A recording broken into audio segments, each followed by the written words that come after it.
जनसमुदाय पाहतानाच आणि त्यांच्याविषयी जे अनेक त्यांचे नातेवाईक मित्र ते ऐकून देखील असं आपल्याला निश्चित लक्षात आलेलं आहे की सातपुते हे काय व्यक्तिमत्व होते. मागच्या रविवारी 5 तारखेला धर्मचारी 29 तारखेला धर्मचारी धर्मोदय पुण्यामध्ये ज्येष्ठ धर्मचारी ज्यांची त्रिरत्न बौद्ध महासंघामध्ये 1979ला दीक्षा झाली ते 29 तारखेला गेले आणि त्यांचा पुण्यानुमोदन दिन महाविहारामध्ये 5 तारखेला होता. आणि त्या दिवशी मी मुंबईमध्ये होतो आणि क्षितिसागरांचा मला मेसेज आला की सातपुते साहेब गेले. खूपच अचानक, म्हणजे अशी काहीच कल्पना देखील नव्हती की असं काही होईल. आताच मी मुलांशी बोलत होतो तेव्हा त्यांनी सुद्धा सांगितलं की अनएक्सपेक्टेड होतं. अचानक सगळ्या काही गोष्टी घडल्यामुळे आपल्या त्या हातामध्येच नव्हतं. तर असं हे अचानक जाणं त्यांचं आपल्या सर्वांनाच दुःखात लोटणार आहे. निश्चितच भाववश होणं, भावनिक होणं आणि अचानक त्यांचं जाणं आपल्याला निश्चितच सहन होत नाही. तरी देखील आज आपण या प्रसंगी मला आठवतंय की 13 तारखेपासून वेगवेगळ्या गोष्टी मृत्यूच्या कानावर येत आहेत. 13 तारखेलाच एक न्यूज आली की ज्याच्यामध्ये अतिशय तरुण आमची एक हॉस्टेल वॉर्डन आहे, बहुजन हिताय विद्यार्थी वसतिगृह वैशाली नावाची वॉर्डन आहे. तर तिचे मिस्टर अवघे 39 वर्षाचे होते. ते अचानक अटॅकने गेले. त्याच्यानंतर 14, 15, 16 तारखेला माझा पुतण्या म्हणजे भावाचा मुलगा अगदी 29 वर्षाचा, केवळ 29 वर्षाचा जिम करून आला, घरामध्ये आईबरोबर नाश्ता वगैरे केला आणि अचानक कोलॅप्स झाला आणि मायनर अटॅकमध्ये तो डेथ झाला. तर अशा अनेक घटना आपल्या आजूबाजूला सातत्याने घडत आहेत आणि हे घडत असताना आपण पाहत पण आहोत. अगदी रोज दिवसाआड 2 दिवसाआड सातत्याने मृत्यू आपण पाहत आहोत. तर आता आपण ही गोष्ट प्रामुख्याने आज लक्षात घेण्याचा प्रयत्न करणार आहोत की विजय सातपुते आपणातून ते गेलेले आहेत. परंतु एक जन्म जेव्हा आपण ग्रहण करतो तेव्हा आपल्याला असं लक्षामध्ये येतं की आपण एकटेच येतो. आपली आई वडील भाऊ बहीण कुणी नसतं, नाही का. आपण जन्म ग्रहण करतो परंतु नंतर मात्र आपल्याला अनेक लोक मिळतात. मग आपली आई असते, वडील असते, भाऊ असतो, बहीण असतो, नातेवाईक असतात, एनिमी शत्रू पण असतात. अनेक लोक आपण गोळा केलेले असतात. परंतु आणि अनेक धन संपत्ती पैसा पद प्रतिष्ठा मोठेपणा सगळं काही आपण मिळवलेलं असतं. परंतु जेव्हा आपण मरतो, आपला मृत्यू होतो, तेव्हा हे सगळं आपण जागेवर ठेवतो. कुठलीच गोष्ट मृत्यू समयी आपल्या बरोबर येत नाही. हे सत्य आहे. मृत्यू हे एक सत्य आहे. आणि मग जेव्हा आपल्याला ही गोष्ट कळते तर मग मृत्यू समयी आपल्याबरोबर काय येतं तर केवळ आपलं कर्म आपणाला मृत्यू समयी मदत करत असतं. बाकी कुणीही आपल्याला मदत करू शकत नाही, कुणीही आपल्याला वाचवू शकत नाही. यातून आपल्याला हा बोध घ्यायचा आहे की नेमकं मृत्यूमधून आपण काय शिकायचं, मृत्यू आपल्याला काय शिकवतो किंवा कुठल्या गोष्टींची आठवण करून देतो. या गोष्टीकडे पाहताना मी आज भंते संरक्षितांनी सांगितलेल्या 4 गोष्टी सांगणार आहे आणि या 4 गोष्टींमधूनच आपण विजय सातपुतेंचं पण जीवन आपल्याला पाहता येईल आणि आपण नेमकं काय करायचं. आता एक गोष्ट तर निश्चित आहे की जी व्यक्ती गेली ती पुन्हा येणार नाही. हे निश्चित आहे की गेलेली व्यक्ती पुन्हा येणार नाही. ते शरीराने जरी आपल्यामध्ये नसले तरी त्यांचं व्यवहार, त्यांचं कर्म, त्यांचं कृती, त्यांचं कार्य आज आपल्यामध्ये जिवंत आहे. ते आज आपल्यामध्ये जिवंत आहे त्यांच्या कृतीतून, त्यांच्या कार्यातून. कारण अनेक लोकांना त्यांनी मदत केलेली आहे, नाही का. अनेक लोकांना त्यांनी मदत केलेली आहे. धम्माचं त्यांनी सखोल आचरण केलेलं आहे, अध्ययन केलेलं आहे. त्यामुळे त्यांचा मृत्यू जरी अचानक झालेला असला तरी मृत्यू समयी ते अतिशय शांत किंवा आता कदाचित आपल्याला आश्चर्य वाटेल की धम्मपद. आणि माझ्या जीवनातलं तरी मी असं एकच व्यक्ती पाहिला, आणखीन एक आहे धर्मचारी नागरत्न विदर्भामध्ये, की त्यांचं संपूर्ण धम्मपद पाठ आहे. तर विजय सातपुते असे व्यक्तिमत्व होतं की त्यांचं पूर्ण धम्मपद पाठ आहे. मला 1-2 गाथा पण पाठ नाही. मला असं वाटलं की खरंच त्यांचा हा दिवस साजरा करत असताना, पुण्यानुमोदन करत असताना त्यांचं अशा कृतीतून पुण्यानुमोदन झालं पाहिजे. तर पहिली गोष्ट आपण लक्षात घेतो की एखाद्या व्यक्तीचा पुण्यानुमोदन दिन जेव्हा आपण साजरा करतो तेव्हा ती व्यक्ती आता परत येणार नाही, परंतु निश्चितच त्यांच्या व्यक्तिमत्वाचा, त्यांच्या वागण्याचा, बोलण्याचा, व्यवहाराचा, कृतीचा, धम्म आचरणाचा आपल्या इथे बसलेल्या प्रत्येकाच्या मनावरती एक प्रभाव आहे, एक परिणाम आहे. आणि मग आपलं कर्तव्य काय ठरतं? एक मुलगा म्हणून, पत्नी म्हणून, मित्र म्हणून, बंधू म्हणून, मामा, काका, जे कोणी आपण त्यांचे आहोत, तर आपलं प्रथम कर्तव्य ठरतं की त्यांच्याबद्दलची कृतज्ञता व्यक्त करणं. आणि मग एखाद्या व्यक्तीबद्दलची कृतज्ञता जेव्हा आपण व्यक्त करतो, कारण त्यांनी आपल्याला मदत केलेली आहे वेगवेगळ्या प्रकारे, वेगवेगळ्या दुःखामध्ये, अडचणीमध्ये, समस्येमध्ये इथे बसलेल्या प्रत्येकाला काय केलेली आहे? त्यांनी मदत केलेली आहे. म्हणजे अशा मदत केलेल्या व्यक्तीबद्दल आपल्या मनामध्ये कृतज्ञतेचा भाव पाहिजे, श्रद्धा निर्माण होते नाही का, दुःखातून श्रद्धा निर्माण होते. मग ही कृतज्ञतेचा भाव व्यक्त करणं म्हणजे त्यांच्या पावलावर पाव ठेवून चालणं आहे. आज बाबासाहेबांबद्दल आपण कृतज्ञता व्यक्त करतो, तर बाबासाहेबांनी जो मार्ग आपल्याला घालून दिला तो अनुसरणं हे आपलं प्रथम कर्तव्य ठरतं. आज जर खरंच विजय सातपुते यांचा पुण्यानुमोदन दिन साजरा करत असू, पुण्य आणि अनुमोदन ह्या शब्दातच त्याचं सार आहे. पुण्यानुमोदन, पुण्याला केलेलं अनुमोदन. पुण्य म्हणजे कुशल करणं, चांगलं कार्य. त्यांनी आपल्या जीवनामध्ये जे चांगलं कार्य केलेलं आहे त्याचं आपण इथे काय करत आहोत? गुणगान गात आहोत, अनुमोदन देत आहोत, पुण्यानुमोदन करत आहोत. परंतु पुण्यानुमोदन म्हणजे केवळ सभेमध्ये त्यांच्याविषयी बोलणं एवढंच पुरेसं नव्हे, तर त्यांच्या पावलावर पाऊल ठेवून चालणं, तसं वागणं, तसं प्रत्यक्ष उतरवणं म्हणजे त्यांचा वारसा पुढे नेणं आहे. त्यांनी जसा बाबासाहेबांचा वारसा संपूर्ण जीवन सामाजिक कार्यासाठी, धार्मिक कार्यासाठी त्यांनी समर्पित केलेलं होतं. आणि मग जर त्यांनी ते समर्पित केलेलं जीवन असेल तर आपलं कर्तव्य ठरतं किंवा आपल्या परिवाराचं की माझ्या वडिलांचा वारसा मला पुढे न्यायचा आहे.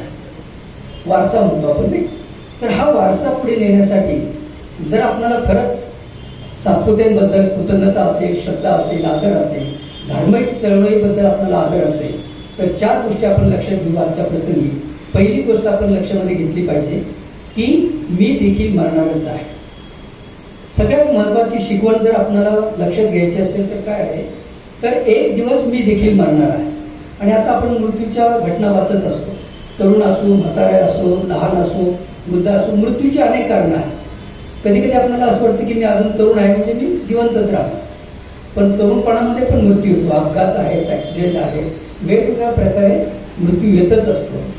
आणि म्हणून मी देखील एक दिवस मरणारच आहे, मृत्यूविषयी चिंतन आपण केलं पाहिजे. खरं म्हणजे जीवन हे दुसरं तिसरं काही नसून मृत्यूची तयारीच आहे.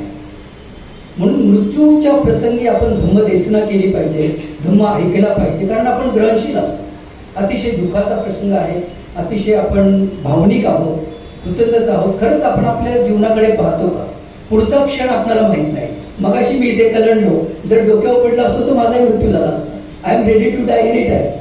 म्हणजे हा पण मृत्यू तसंच झालेला आहे. जणू आपण इतरांचा मृत्यू पाहतो परंतु मी असाच राहणार असं आपण समजतो. आणि म्हणून मला असं वाटतं की हे प्रत्येकाने खोंगाट बांधली पाहिजे. जीवनामधलं एक सत्य आहे की एक ना एक दिवस मी देखील मरणारच आहे. मग मरणारच आहे तर मग मृत्यूची तयारी मी कशी करतो? मग जीवन मी कसं जगलं पाहिजे? जीवनाचा अर्थ काय आहे? कशा प्रकारे मी जीवन जगलं पाहिजे? हा दुसरा प्रश्न निर्माण होतो की जर खरंच मी मरणारच आहे तर मग मी जीवन कसं जगलं पाहिजे याकडे दुसरा मुद्दा आपल्याला वळवतो. आणि दुसरा मुद्दा आपल्याला वळवतो की आपण जीवनाचा सर्वोत्तम उपयोग केला पाहिजे, उत्तम उपयोग केला पाहिजे. श्रेष्ठ प्रकारचं, चांगल्या प्रकारचं, उच्च प्रकारचं किंबहुना धार्मिक जीवन आपण जगलं पाहिजे. आणि आपले मित्र सर्वांचे लाडके विजय सातपुते त्याचं उदाहरण आहे. एक हुबेहूब उदाहरण आहे की धम्म त्यांनी आपल्या जीवनामध्ये काटेकोरपणे उतरवण्याचा प्रयत्न केलेला होता. आणि पुण्यामध्ये जवळजवळ आमची 6-7 सेंटर आहेत, आजापासून आहे, अनेक ठिकाणी आहेत. तर प्रत्येक केंद्रामध्ये ते प्रिय व्यक्ती बनले होते. ते संकुचित डबक्यामध्ये काम करत नव्हते. इथेच नाही तर मुंबईमध्ये ते PFच्या ऑफिसला कामाला असताना, तिकडे असताना मुंबईमध्ये सगळे सेंटर, मुंबईमध्ये 6 सेंटर आहेत. तर जिथे किंवा कुठे ते राहायचे तिथे ते धम्माच्या संपर्कात राहायचे. अनेक मित्र त्यांनी जोडलेले आहेत. केवळ त्रिरत्न बौद्ध महासंघामध्येच नाही तर सर्वच क्षेत्रामध्ये त्यांचे मित्र होते. तर लोकांना मिळवणं म्हणजे लोकांना आपलंसं करणं, लोकांना धम्म सांगणं, आणि केवळ धार्मिकच नाही तर वेगवेगळ्या प्रकारच्या अडचणी त्यांनी मदत केलेली आहे. आर्थिक असो, भावनिक असो, कौटुंबिक असो, अनेक प्रकारच्या अडचणी असो, धर्माच्या असो, कायद्याच्या असो, कारण ते मल्टी टॅलेंट होते नाही का. अनेक प्रकारची विद्वता, अनेक प्रकारचं ज्ञान, अनेक प्रकारचं आकलन त्यांच्यामध्ये होतं, आणि म्हणून मला असं वाटतं की ते एवढं मोठं काम करू शकतात. तर जीवनात सर्वोत्तम उपयोग करणं म्हणजे काय आहे असं जेव्हा आपण म्हणतो, तर जीवन हे धम्माप्रमाणे जगणं. जो आदर्श आपल्याला बाबासाहेबांनी घालून दिलेला आहे, तो आदर्श आपण आपल्या जीवनामध्ये उतरवण्यासाठी प्रयत्न केला पाहिजे. तर चांगलं वाईटाचं परीक्षण करताना आपण हे पाहतो की आपल्या कृतीमुळे इतरांना दुःख होईल, इतरांना त्रास होईल, इतरांना उपद्रव होईल असं न वागणं हे चांगलं कर्म आहे, हे कुशल कर्म आहे. आणि विजय सातपुतेंनी मात्र आपल्या जीवनामध्ये कुणालाही कसल्याही प्रकारचा उपद्रव दिलेला नाही, कारण ते धम्माचं आचरण करत होते. धम्मपदासारखं पुस्तक किंवा धम्मपदासारख्या ज्या गाथा आहेत त्या गाथा त्यांच्या तोंडपाठ होत्या. या धम्मपदातल्या आजच्या प्रसंगी त्यांना मी 2 गाथा म्हणाव्यात असं मला वाटलं, कारण ज्यांनी आपलं आयुष्य धम्मपदासाठी, धम्म आचरणासाठी समर्पित केलं त्यांना हे शब्द ऐकू गेले पाहिजे, त्यांच्या चेतनेला ही सद्गती मिळाली पाहिजे, हा आपला उद्देश आहे. आणि म्हणून जे स्वतः धार्मिक होते त्यांच्याविषयी धार्मिकच बोलणं, त्यांच्याबद्दलची कृतज्ञता व्यक्त करणं, त्यांच्या जीवन कार्याविषयी बोलून त्याचा अधिकाधिक आपण कशा प्रकारे आपल्या स्वतःच्या जीवनामध्ये पाठपुरावा करू, ही गोष्ट आपल्याला त्यांच्याकडून शिकण्यासारखी आहे. त्यांचं अनुसरण आपण करू, ही गोष्ट आपण लक्ष देण्यासारखी आहे. तर धम्मपदामधल्या पहिल्या 2 गाथा आहेत, तर त्या आपण या ठिकाणी पाहू. मनो पुबंगमा धम्मा, मनोसेठ्ठा मनोमया, मनोपुबंगमा धम्मा मनोसेठ्ठा मनोमया, मनसाचे पदुठ्ठेन भासती वा करोती वा, ततो न दुःख मनवेती चक्कम व वहतो पदम. अर्थात ही गाथा पाठ करायला मला कितीतरी वेळ लागला, परंतु त्यांनी मात्र संपूर्ण धम्मपद मुखोद्गत केलेलं होतं. तर ह्या गाथेचा अर्थ असा होतो की जर आपण चांगल्या विचारांनी, चांगल्या भावनांनी किंवा वाईट विचारांनी, वाईट भावनांनी कृती करू लागलो तर बैलाच्या खुरामागे जसं बैलगाडीचं चाव धावतं तसं दुःख आपला पाठपुरावा करतं.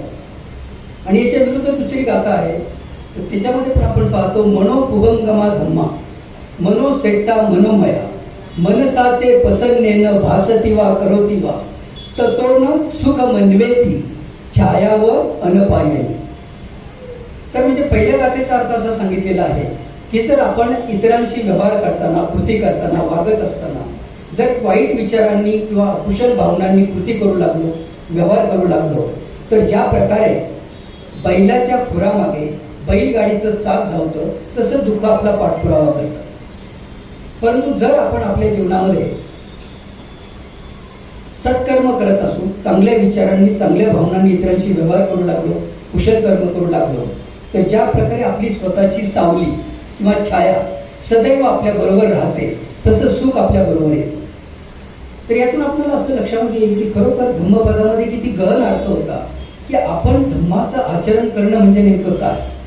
असं जेव्हा आपण म्हणतो तेव्हा धम्माचं आचरण करणं म्हणजे अकुशल मनोअवस्था मागे टाकणं, ज्याच्यामध्ये 5 प्रकारच्या दुष्प्रवृत्ती कार्य करतात. 5 प्रकारच्या दुष्प्रवृत्ती कोणत्या कार्य करतात, तर आपल्याला असं लक्षामध्ये येईल की द्वेष, एकमेकाचा द्वेष करणं, दुसरा आहे लोभ, तिसरा आहे चंचलता, चौथा आहे अहंकार, आणि 5वा आहे अज्ञान. ह्या 5 प्रकारच्या दुष्प्रवृत्तीवर जर आपलं कर्म किंवा कृती किंवा व्यवहार इतरांशी झाला तर मग आपण स्वतःलाही दुःखी करतो आणि इतरांनाही दुःख देतो. परंतु जेव्हा आपण या 5 प्रकारच्या दुष्प्रवृत्तीतून मुक्त होतो, धम्माचं आचरण करायला लागतो, आपण आपल्या कृतीची जबाबदारी घेतो, तेव्हा आपण द्वेषाच्या ऐवजी मैत्रीने वागतो. म्हणजे ही 5 शिला आहेत बरं का, हे दुसरं तिसरं काही नाही. दुःखमुक्तीचा मार्ग 5 शिला आहे. 5 शिलामध्ये आपण म्हटलं मैत्रीपूर्ण कर्म करून मी माझं शरीर शुद्ध करतो. आणि विजय सातपुते रोज सकाळी हे म्हणायचे, कारण ते प्रत्येकाशी मैत्रीने वागायचे, कुणाच्याही बद्दल त्यांच्या मनामध्ये द्वेष नव्हता. तर हे पहिलं शील आहे, मैत्रीपूर्ण कर्म करून मी माझं शरीर शुद्ध करतो. दान भावना, त्यांच्यामध्ये प्रचंड दान भावना होती. अनेक लोकांना, मला पण व्यक्तिगत त्यांनी कितीतरी वेळा मदत केलेली आहे. तर यातून आपल्याला असं लक्षामध्ये येते जे दुःखामध्ये आहेत, अडचणीमध्ये आहेत, आपलं स्वतःचं सुख बाजूला ठेवून इतरांच्यासाठी झटणं, ज्याला आपण बुद्धिसत्वाची दानपारमिता म्हणतो.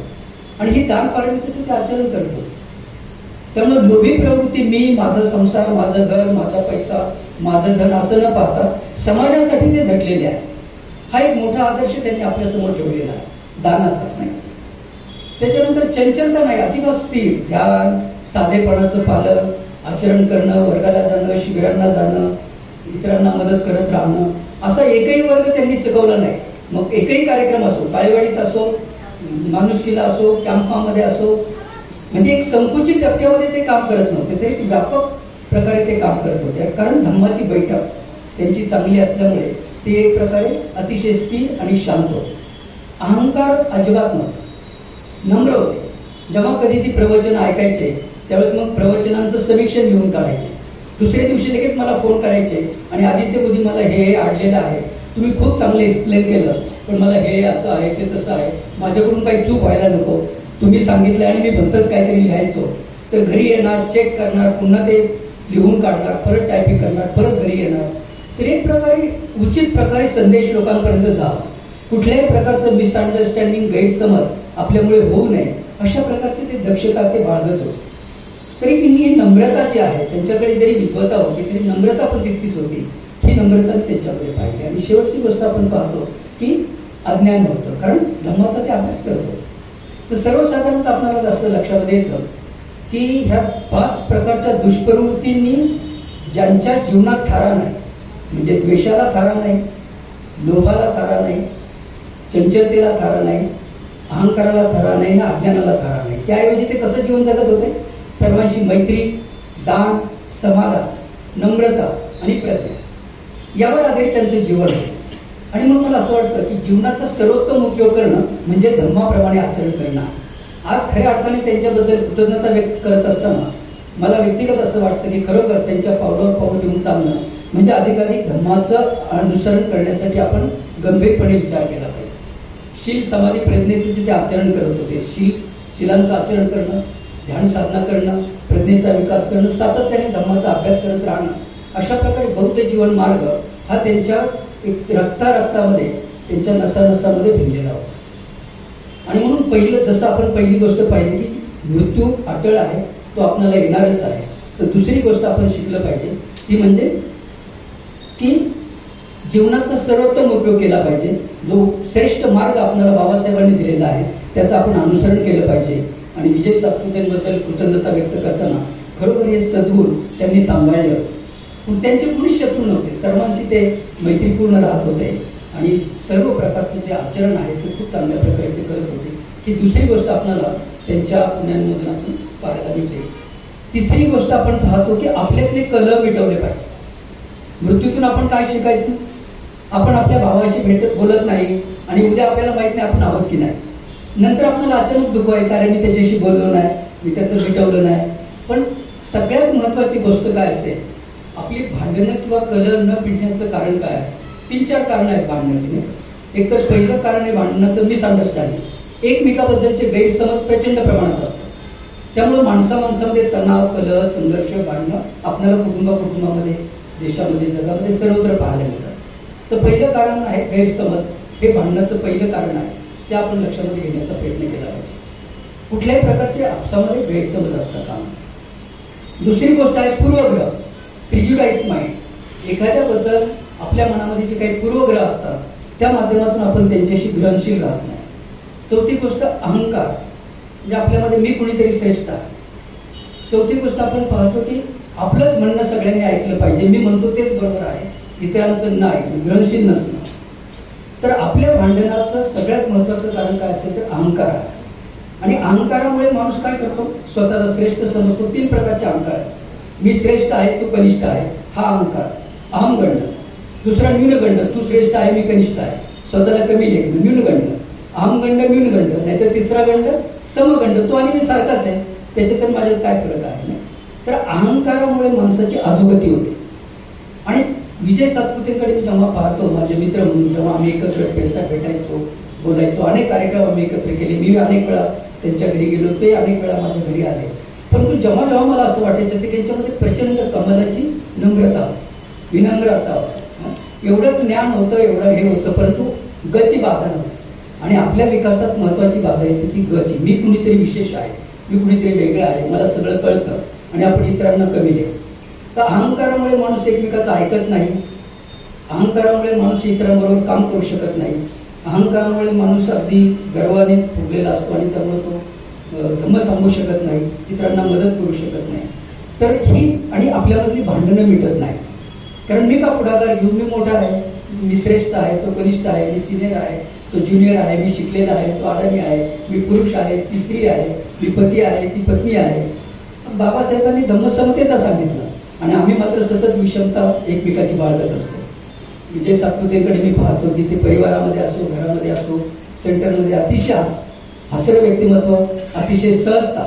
कारण अहंकाराचा माणूस सहजतेने तो इतरांशी व्यवहार करतो, कारण ते अहंकार मुक्त होतो आणि कुणाशी त्यांचा तणाव नव्हता. तर ही तिसरी गोष्ट सातपुतेच्या जीवन कार्यातून आपण लक्षामध्ये घेतली पाहिजे की ते सर्वांशी मैत्रीने वागत आणि त्यामुळे ते सतत आनंदी राहत होते, सतत ते चांगले ध्यान करत होते, खूप चांगल्या प्रकारचा अभ्यास करत होते, खूप चांगल्या प्रकारच्या मनस्थितीमध्ये ते जीवन जगत होते.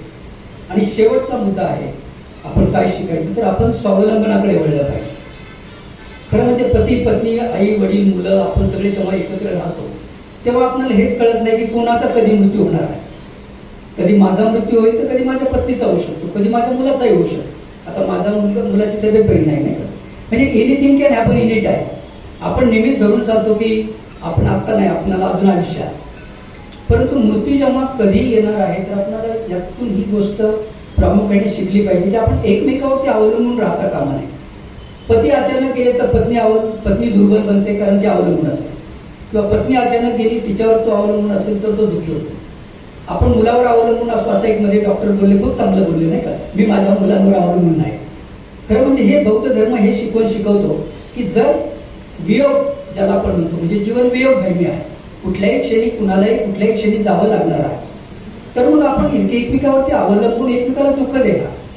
आणि म्हणून जितकं आपण स्वावलंबी बनवू तितकं आपण एकमेकावरचं अवलंबन कमी करू शकतो. तर मला असं वाटतं की आजच्या या प्रसंगी, आणि मी सातपुतेंनी त्यांच्या मुलांना स्वावलंबी बनवलं, पत्नीला स्वावलंबी बनवलं, ते स्वतःही स्वावलंबी होते, उच्च विभूषित होते.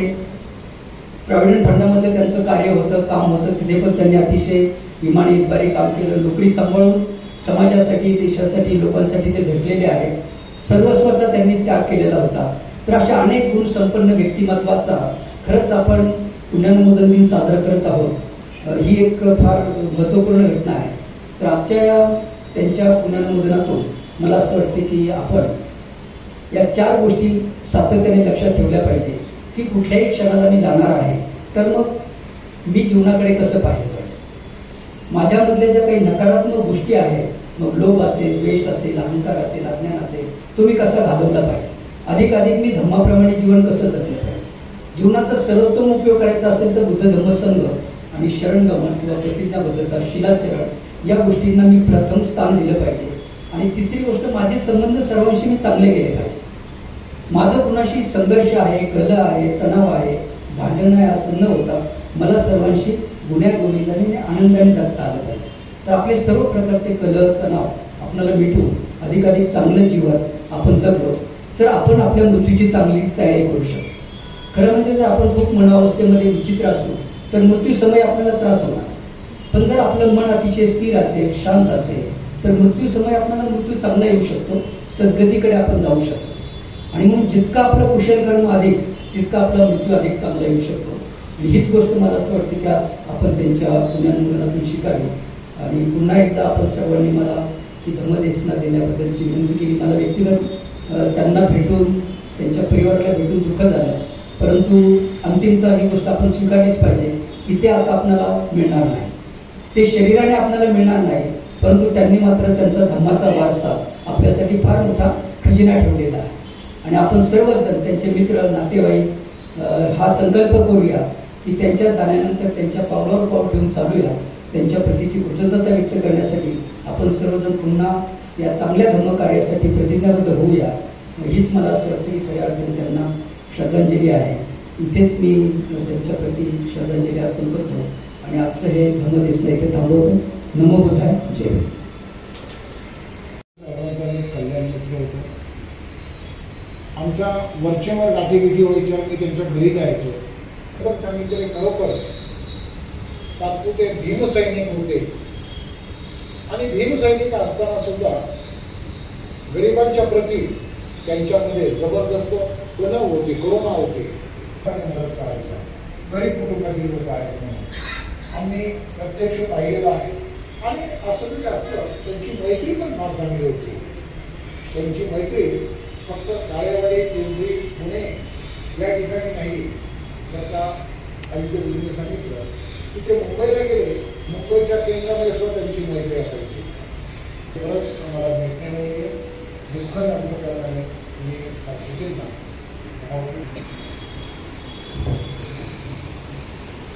या ठिकाणी पुढे ठेवलेली आहे. ज्या लोकांना पुष्प अर्पण करायची असतील या ठिकाणी सातपुते साहेबांची प्रतिमा आहे. भगवान बुद्ध डॉक्टर बाबासाहेबांची प्रतिमा आहे. तुम्ही या ठिकाणी नका दिलेला आहे.